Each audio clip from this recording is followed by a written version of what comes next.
स्वार्थी यानी कि स्वयं का अर्थ।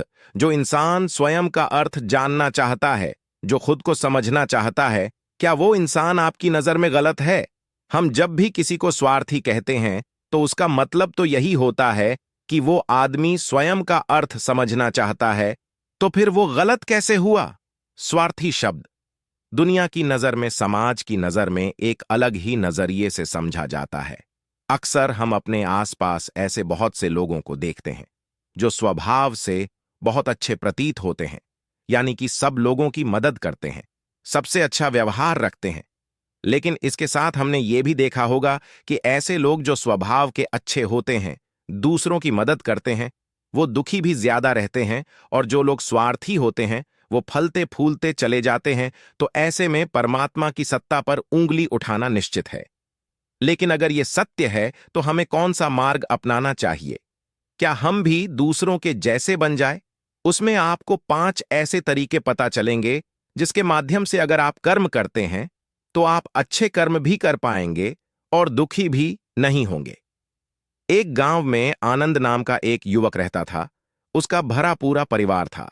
उसके 2 बच्चे थे, उसकी पत्नी थी, लेकिन उसके माता पिता इस दुनिया से चल बसे थे।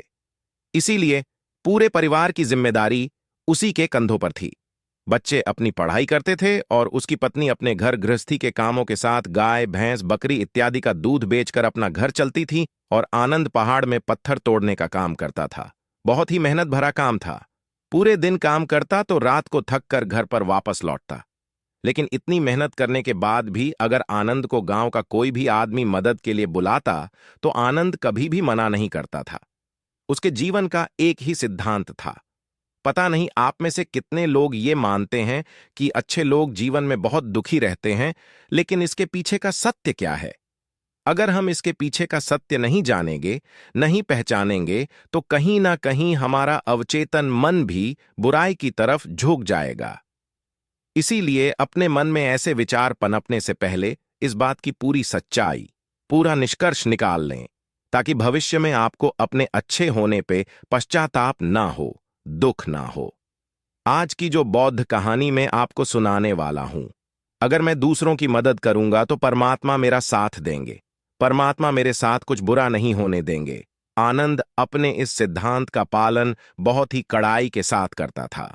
वह इस सिद्धांत पर इतना विश्वास करता था कि अगर कोई बाहर का आदमी उससे मदद मांग ले तो वो अपने घर का काम भी अधूरा छोड़कर उस आदमी की मदद करने के लिए पहुंच जाता था, जिसकी वजह से उसकी पत्नी बहुत परेशान रहती थी। वो अक्सर आनंद को समझाने की कोशिश करती थी कि सबसे पहले अपना काम करो, अपने परिवार को देखो। 2 बच्चे हैं हमारे, और फिर भी तुम दूसरों के काम करने में लगे रहते हो। अरे अपने घर को तो संभालो। अपना घर संभाल नहीं रहा, दूसरों की मदद करने चले हैं। और जब ऐसी ऐसी बातें आनंद के कानों में पड़ती तो उसके हृदय में कांटा चुभने लगता था और उन दोनों में लड़ाई झगड़ा शुरू हो जाता था। अक्सर उनके लड़ाई झगड़े का यही सबसे बड़ा कारण होता था।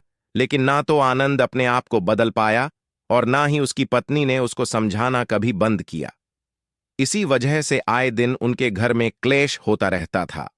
जहां तक उस गांव वालों की बात थी तो वो आनंद के स्वभाव को जानते थे और वो जानबूझकर जो काम आसान भी होता था, जो उनके सामर्थ्य में भी होता था, उस काम के लिए भी वो आनंद को बुलाते थे ताकि उन्हें कम मेहनत करनी पड़े। कहने का अर्थ ये है कि गांव वाले आनंद की इस शिष्टाचार का फायदा उठाते थे, लाभ उठाते थे और सब पीछे से उसका मजाक उड़ाते थे, उसे बेवकूफ कहते थे। ऐसे ही समय भी तरह और एक दिन आनंद की पत्नी बहुत ज्यादा बीमार पड़ गई। आनंद से जो कुछ भी सेवा हो सकती थी उसने वो सब अपनी पत्नी के लिए किया। उसने गांव के वैद्य को बुलाकर अपनी पत्नी की जांच करवाई, लेकिन ये रोग उस वैद्य की पकड़ के बाहर था। इसीलिए उस वैद्य ने कहा कि तुम अपनी पत्नी को नगर में जाकर किसी बड़े वैद्य को दिखाओ तो तुम्हारी पत्नी की जान बच सकती है। जल्द से जल्द नगर पहुंचने की व्यवस्था करो, नहीं तो तुम्हारी पत्नी के प्राण संकट में हो जाएंगे। ये सुनकर आनंद के पैरों तले जमीन फिसल गई। उसने ये नहीं सोचा था कि उसकी पत्नी के प्राण संकट में है। वो सोच रहा था कि कोई साधारण सा रोग होगा जिसका इलाज हो जाएगा। लेकिन जब उसने वैद्य की यही बात सुनी तो वो घबरा गया। अब पत्नी को नगर तक कैसे लेकर जाएं? क्योंकि उसके पास इतना धन नहीं था कि वो अपनी पत्नी के लिए एक घोड़ा गाड़ी करके उसमें अपनी पत्नी को लिटाकर नगर में ले जा सके। उसकी पत्नी की हालत बिल्कुल चलने की भी नहीं थी, इसलिए उसे नगर पहुंचाने के लिए किसी घोड़ा गाड़ी की जरूरत थी। संयोग से उसके पड़ोसी धनमू के पास एक घोड़ा गाड़ी थी। वो अक्सर व्यापार के लिए अपनी घोड़ा गाड़ी नगर में लेकर जाया करता था। इसीलिए आनंद के मन में विचार आया कि मैं धनमू की घोड़ा गाड़ी ले सकता हूं। मैं धनमू की इतनी मदद करता हूं, कभी उसके काम को नहीं टालता, तो वो तो मेरे काम को कभी मना ही नहीं कर सकता। और यही सोचकर वो घोड़ा गाड़ी लेने के लिए धनमू के पास पहुंच जाता है। लेकिन धनमू बहुत ही चालाक इंसान था। वो बिना किराए के अपनी घोड़ा गाड़ी अपने सगे संबंधियों के लिए भी नहीं ले जाता था, तो आनंद की तो दूर की बात रही। जब आनंद ने उससे घोड़ा गाड़ी के बारे में पूछा तो उसने ये कहकर उसका ये काम टाल दिया कि मेरे घोड़े बहुत ज्यादा बीमार हैं, वो शायद बच भी मुश्किल से पाएंगे। 5 दिनों से वो कुछ नहीं खा रहे, तो ऐसे में बेचारा घोड़ा गाड़ी लेकर कहां नगर तक पहुंच पाएगा। हाँ, अगर तुम कुछ धन की व्यवस्था कर सकते हो तो मैं अपने एक मित्र की घोड़ा गाड़ी तुम्हारे लिए मंगवा सकता हूं। यह सुनकर आनंद परेशान और चिंतित हो गया, क्योंकि उसके पास धन तो था ही नहीं। इसका मतलब उसकी पत्नी बड़े नगर में वैद्य के पास इलाज के लिए पहुंच ही नहीं पाएगी। उलझन भरे हुए विचार लिए हुए जब आनंद वापस आ रहा था, तो उसने एक दिल दहलाने देने वाला दृश्य देखा। उसने देखा कि धनमू के घोड़े, जो धनमू के अनुसार बीमार थे और कुछ खा भी नहीं रहे थे, वहीं घोड़े गांव का ही एक युवक उसकी बाट से खोलकर बाहर ला रहा था और गाड़ी में उसको जोत रहा था। ये देखकर पहले तो आनंद को कुछ समझ में नहीं आया। उसके बाद जब आनंद ने उस युवक से पूछा तो उसने बताया कि धनमू ने ये घोड़ा गाड़ी उसे किराए पर दी है। यह सुनकर आनंद का दिल टूट गया। उसने कभी सपने में भी नहीं सोचा था कि उसका सबसे अच्छा मित्र धनमू उसके साथ ऐसा कर सकता है। हालांकि ये इस बात पर दुखी होने का वक्त नहीं था, इसीलिए आनंद वहां से जल्दी से लौट जाता है और गांव के ही एक सेठ के पास जाकर कुछ धन उधार लेकर धनमू को दे देता है। धनु अपने मित्र की घोड़ा गाड़ी मंगवा देता है, जिसके बाद वो अपनी पत्नी को वैद्य के पास नगर में ले जाता है। जब उसकी पत्नी का इलाज चल रहा था तो आनंद यही सोच रहा था कि एक वो दिन था जब धनमू की बेटी बीमार हो गई थी और धनमू यहां पर नहीं था, तो मैं पूरी रात वैद्य जी के पास उसके लिए बैठा रहा था, उसकी देखरेख की थी, उसकी सेवा की थी। इतने दिनों तक धनमू नहीं आया था, तब मैं ही उसके परिवार की देखरेख किया करता था। हाय, कैसा दुर्भाग्य है ये, जिसके लिए मैंने इतना कुछ किया। उसने एक घोड़ा गाड़ी देने से मुझे मना कर दिया, और वो भी तब जब मेरी पत्नी जिंदगी और मौत के साथ खेल रही थी। कुछ देर बाद वैद्य बाहर आकर आनंद को एक बहुत बुरी खबर देता है। वो आनंद को बताता है कि उसकी पत्नी को कर्क रोग हो चुका है और इसका कोई भी इलाज नहीं है। उसके पास कुछ समय ही शेष बचा है। ये सुनकर आनंद दुखी होकर वहीं जमीन पर बैठ गया। उसकी पूरी दुनिया उजड़ने वाली थी और उसे कोई रास्ता नजर नहीं आ रहा था। कुछ समय बाद उसकी पत्नी चल बसी और अब दोनों बच्चों की जिम्मेदारी उसके कंधों पर आ गई थी। लेकिन यहां पर आनंद के सारे सिद्धांत टूट चुके थे, उसके सारे भ्रम खत्म हो चुके थे। अब उसके दिमाग में एक ही बात थी कि अच्छा कर्म करने से परमात्मा साथ नहीं देता, बल्कि बुरे लोग फलते फूलते हैं, और इस बात का मैं सबसे बड़ा गवाह हूं। ये विचार अक्सर उसके दिमाग में चलते रहते थे और इसी वजह से उसका मन धीरे धीरे संन्यस्त हो गया। देश दुनिया से दूर हट गया और एक दिन ऐसा भी आया जब वो अपने बच्चों को अपने रिश्तेदारों के पास छोड़कर इस देश दुनिया को त्याग कर एक सन्यासी बनने के लिए घर से निकल पड़ा। उसने गांव में किसी को कुछ नहीं बताया। किसी को नहीं पता था कि आनंद अचानक कहां गायब हो गया। सन्यास की दीक्षा लेने के लिए वो एक बौद्ध भिक्षु के पास पहुंचता है। बौद्ध भिक्षु उस समय ध्यान में बैठे हुए थे। ध्यान से बाहर आने के बाद वो बड़े ध्यान से आनंद के चेहरे को देखते हैं और उससे सन्यासी बनने का कारण पूछते हैं। इस पर आनंद उन्हें अपनी पूरी आपबीती सुना देता है और कहता है कि हे महात्मा, इस दुनिया से मुझे कुछ भी हासिल नहीं हुआ। मेरा मन इस दुनिया से विरक्त हो चुका है। जब अपने दोस्तों ने ही मेरा साथ नहीं दिया तो इस दुनिया में रहने का क्या मतलब, और इसी वजह से मैं सन्यासी बनना चाहता हूं। ये सुनने के बाद बौद्ध भिक्षु ने उपदेश देना शुरू किया। उन्होंने कहा कि याद रखना बेटा, जीवन से विरक्त होकर सन्यासी बनना तुम्हें परम सुख तक कभी नहीं पहुंचा सकता, परमानंद तक कभी नहीं पहुंचा सकता। तुम दुनिया से अपने मन पर एक बोझ लेकर विरक्त हुए हो। तुम दुनिया से परमात्मा की खोज करने के लिए विरक्त नहीं हुए हो। इस भ्रम में कभी मत रहना तुम संसार से विरक्त हुए हो, क्योंकि संसार ने तुम्हें धोखा दिया, ऐसा तुम्हें लगता है। इसीलिए तुम परमात्मा पे कभी विश्वास नहीं कर पाओगे और ना ही उन पर अपनी पूर्ण आस्था बना पाओगे। इसीलिए सन्यासी होने का भी तुम पूरा लाभ कभी नहीं उठा पाओगे। सन्यासी होने का लाभ तब मिलता है जब हमारी प्रभु में, परमेश्वर में, परमात्मा में पूर्ण आस्था बन जाती है। मैं तुमसे पूछता हूं, क्या तुम्हारी आस्था परमात्मा में है? ये सुनकर आनंद कहता है कि हे महात्मा, मैं तो दुनिया देखकर आया हूं कि जो बुरे कर्म करता है वो फलता फूलता है, और जो अच्छा काम करता है उसे कुछ भी नहीं देता। परमात्मा उसे दुख ही दुख देता है।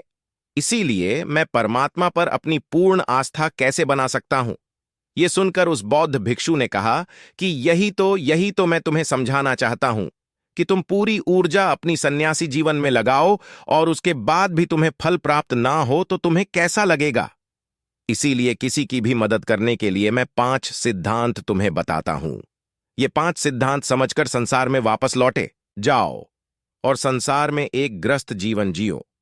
उसके बाद ही सन्यासी जीवन का उदय होता है, जब हम अपने ग्रस्त जीवन को पूर्ण रूप से समझ लेते हैं और अपनी जिम्मेदारियों का निर्वाह कर देते हैं। ये कहकर बौद्ध भिक्षु ने कहना शुरू किया कि जब भी तुम किसी की सहायता करते हो, किसी की मदद करते हो, तो उसमें सबसे पहली बात, सबसे पहला सिद्धांत जो ध्यान में रखने का होता है, वो होता है कि किसी की मदद करते वक्त, किसी की सहायता करते वक्त कभी भी उससे उम्मीद मत रखना। ये मत सोचना कि आज मैंने इसकी सहायता कर दी, मदद कर दी, तो कल बदले में ये भी मेरी सहायता करेगा, मेरी मदद करेगा।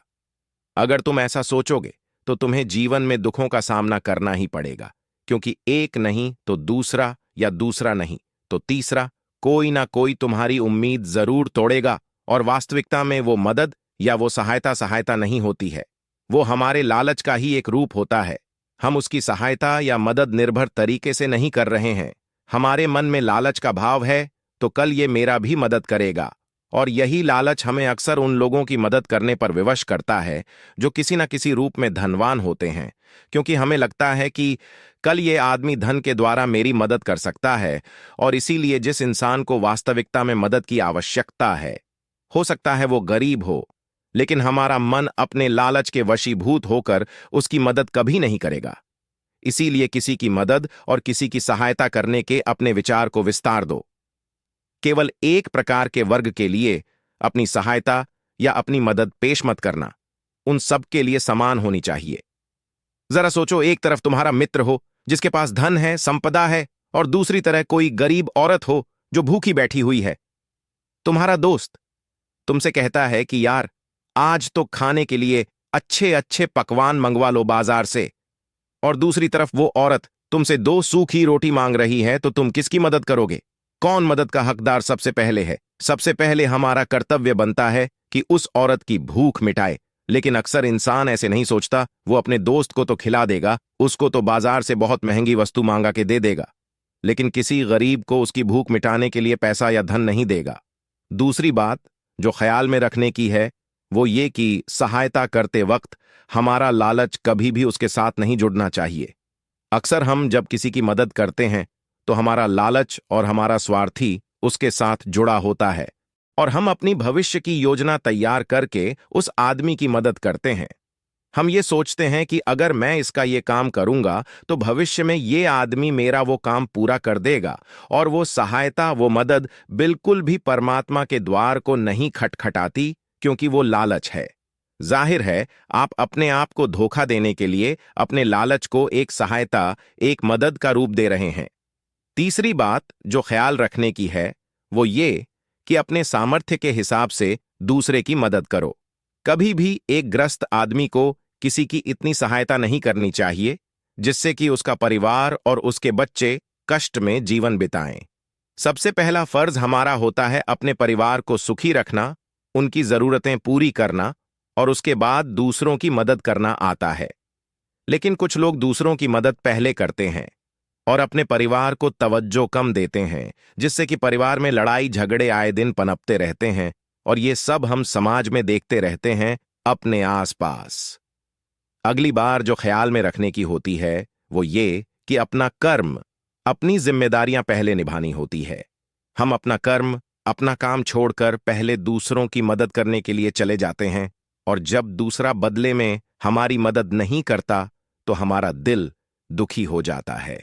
हम सोचते हैं कि मैंने तो अपना काम छोड़कर उस आदमी की मदद की थी और वो आदमी मेरी मदद ही नहीं कर रहा है। इसीलिए अपना कर्म सर्वोपरि, अपना कर्म सबसे ऊपर, क्योंकि वही काम करने के लिए इस दुनिया में हमारा जन्म हुआ है। और सबसे आखिर में जो बात समझने की है वो ये कि परमात्मा की मर्जी से ही सब कुछ होता है। हमारा कर्तव्य है अपने कर्म को करते जाना। करनी धरनी तो ऊपर वाले के हाथ में है। इसीलिए जो कुछ भी होता है सब ऊपर वाले पे छोड़ दो। अगर तुम्हें कोई धोखा भी देता है तो ये समझ के चलो कि वो सब ऊपर वाले की करनी होती है। आप ये मान के चलो कि मैं करता नहीं हूं, मैं तो एक माध्यम हूं, करवाने वाला तो वो है, उसके सामने किसकी मर्जी चली। जब ये आस्था, ये विश्वास हमारे मन में पनपने लगता है तो हमारी सारी शिकायतें दूर हो जाती हैं, क्योंकि इस दुनिया में जो भी होता है अच्छे के लिए होता है। जो भी हो रहा है अच्छे के लिए हो रहा है, और जो भी होगा अच्छा ही होगा। चाहे हमारी बुद्धि आज वर्तमान में इस सिद्धांत को ना समझ पाए, लेकिन जीवन में कभी ना कभी, किसी ना किसी मोड़ पर आपको जरूर ये एहसास होगा कि जो हुआ था वो अच्छे के लिए ही हुआ था। इसीलिए सारी शिकायतें दूर कर दो और बस अपना कर्म करते जाओ। अपने ग्रस्त जीवन को पूर्ण रूप से झीलो, और उसके बाद ही सन्यासी जीवन की नींव होती है। इसके बाद बौद्ध भिक्षु ने आनंद को कहा कि वापस अपने गांव लौट जाओ, अपनी बेटियों को वापस लेकर आओ, उन्हें पालो पोसो, अपने बच्चों को वापस लेकर आओ, दूसरी शादी कर लो, लेकिन बच्चों का पालन पोषण अच्छे तरीके से करो। ये सुनकर आनंद अपने बच्चों के साथ अपने गांव में वापस लौट आता है। गांव में किसी को खबर नहीं थी